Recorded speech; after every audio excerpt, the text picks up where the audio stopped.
I'm a comparative sociologist, and most recently I have been interested in the connection between religion and politics.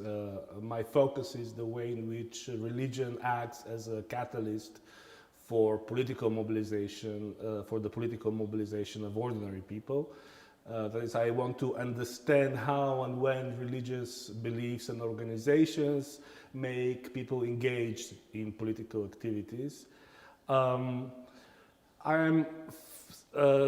placing all these developments in a wider transnational and global research. And for example, my recent book called The Origins of Global Humanitarianism examines the development of modern forms of global solidarity, and in particular highlights how religious beliefs and organizations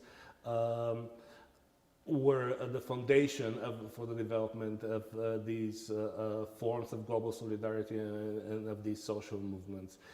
In addition to my interest in religion and politics, I have done work on other areas such as ethnicity and nationalism and the political dimensions of art, where I have examined, for example, how music is used in political mobilization.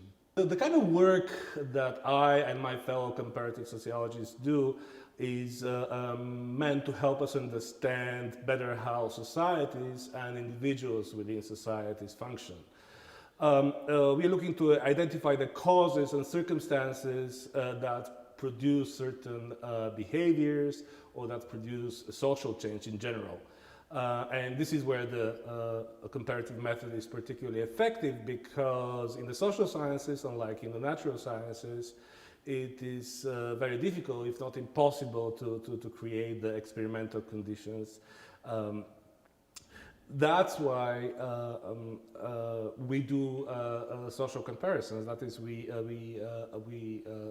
try to understand why something happened in one place and not elsewhere. To give you an example from my own work, I have asked why Great Britain was the first state to abolish colonial slavery and not other states such as France, the Netherlands, or Spain.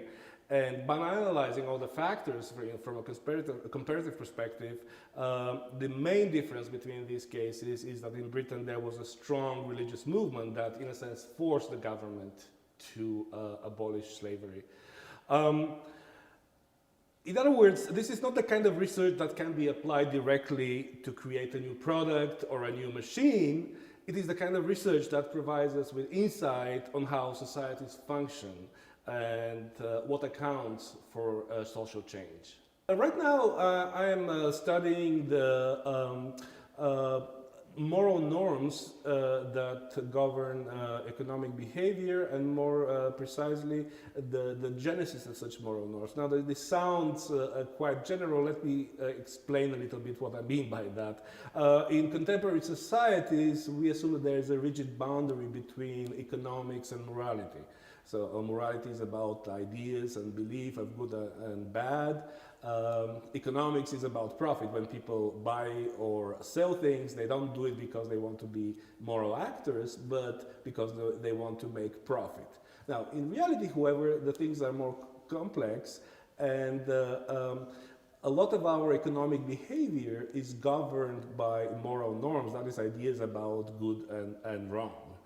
For example, when we go into a store, we expect that the price that we are charged will be the advertised price. Our transaction with the store is governed by the economic norm that the store will charge us the price they told us they would charge us. This is a very simple example, yet the majority of economic transactions in contemporary societies are fairly complex and even complicated. For example, we purchase a lot of goods that are produced by people far away, China, Latin America, and in some cases we learn that people in those circumstances, the people who produce the goods that we are buying, were underpaid, or they were subjected to a really bad working condition, and in that case we decide not to purchase those goods, and we decide instead to invest our money in products that are fairly produced and traded.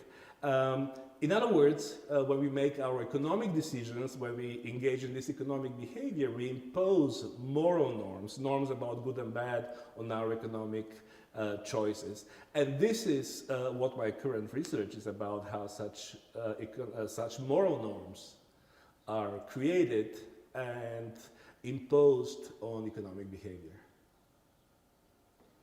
Perfect.